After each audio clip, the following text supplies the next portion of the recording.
สบายดีสบายดีบรรดาทานตอนนี้ข้าพเจ้าอยู่ที่ตาดสะแนนเมืองโบแตนแขวงสัญบุรี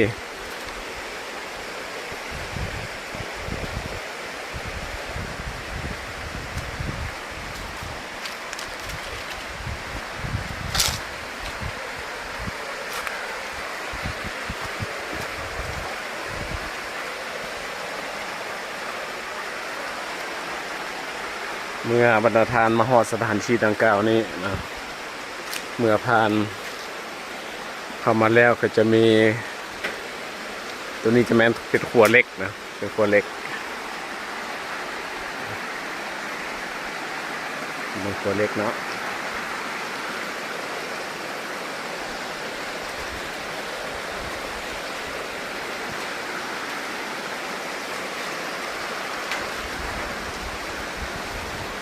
นี่จะแม่นครัวตานางเล็กเมื่อผ่านครัวเล็กมาแล้วก็จะเป็นครัวอูตัวนี้จะเป็นครัวอู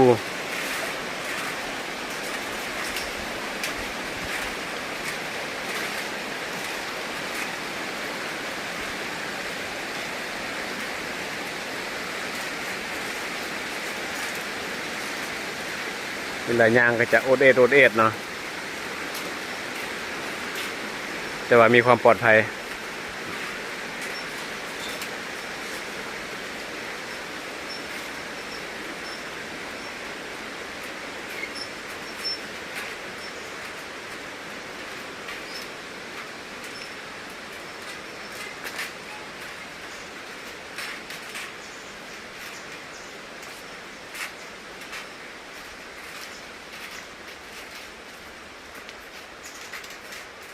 เมื่อสิ้นสุดครัวอูก็จะเป็น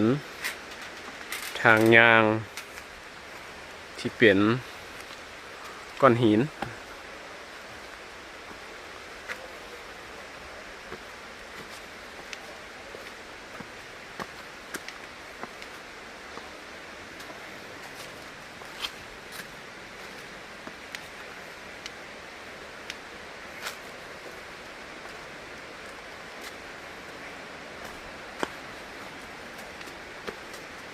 อากาศอยู่ภายในบริเวณ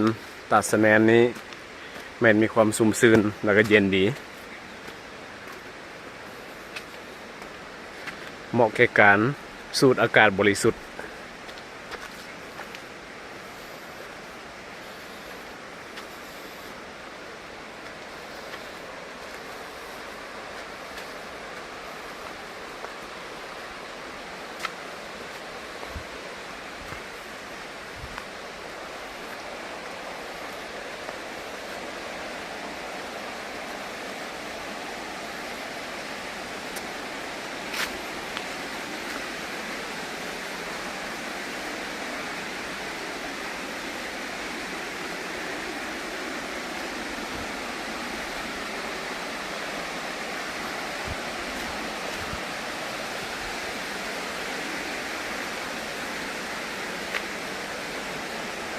เมื่อ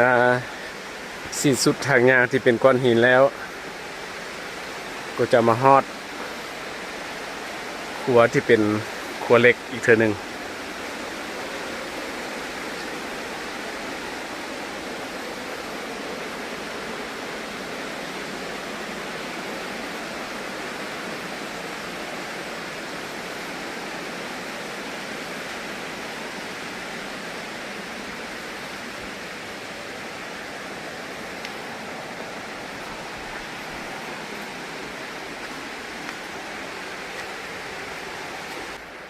ระหว่างทางที่เฮาย่างนี่ก็จะได้ยินเสียงน้ำตก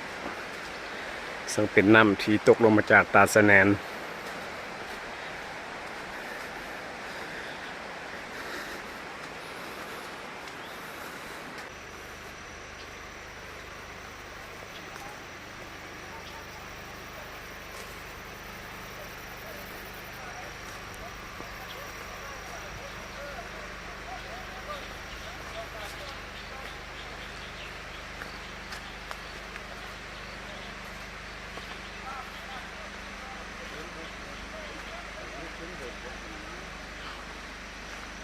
และนี่ก็เป็นอีกจุดหนึ่งที่ว่าเป็นครัวเล็กแล้วก็ขึ้นไปหาครัวอูอีกเทื่อหนึ่ง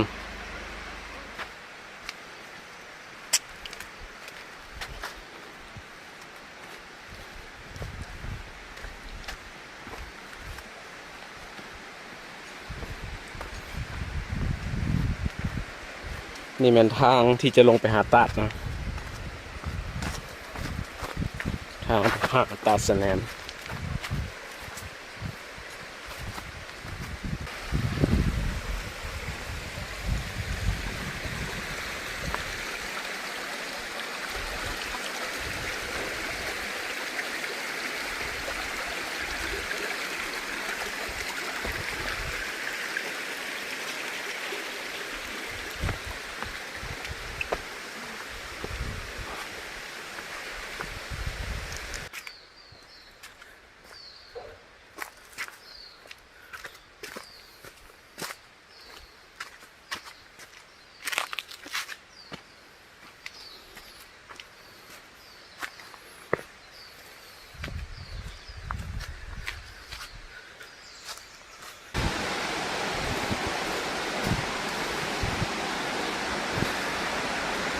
เมื่อมาฮอนนี่ก็รู้สึกว่า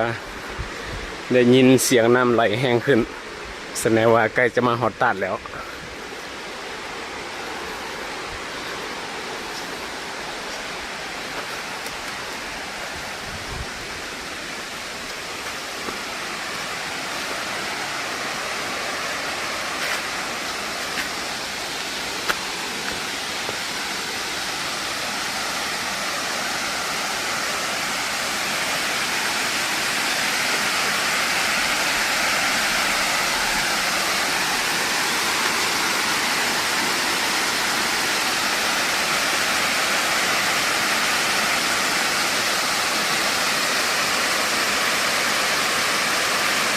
นี่แมน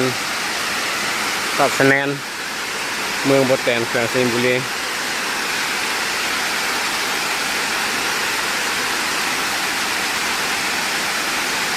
อันนี้จะเป็นพักลุ่มเนาะจะมีพักสูงกว่านี้อีก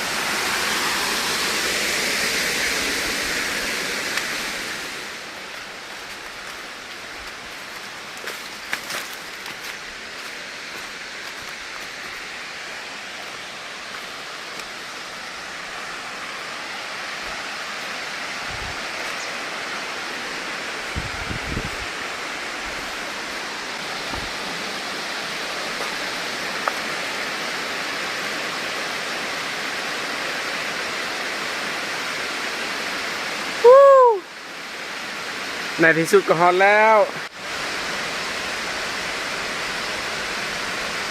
นี่แมนตาดสแนนเมืองโบแดนแขวงสิงห์บุรีถึงแม้ว่ายามนี้จะเป็นฤดูแล้งแต่ว่ายังมีน้ำไหลอยู่ตลอดถ้าแมนฤดูฝนน้ำแห้งสิไหลกว่านี้เนาะอยู่บริเวณดังกล่าวนี่แมนอากาศเย็นดีลมพัดเย็นสบาย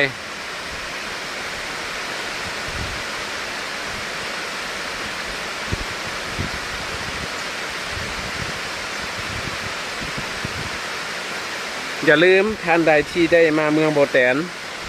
ต้องได้มาเที่ยวชมตาดสแนนแห่งนี้ให้ได้ขอบใจสำหรับการติดตามรับชมวิดีโอของข้าพเจ้า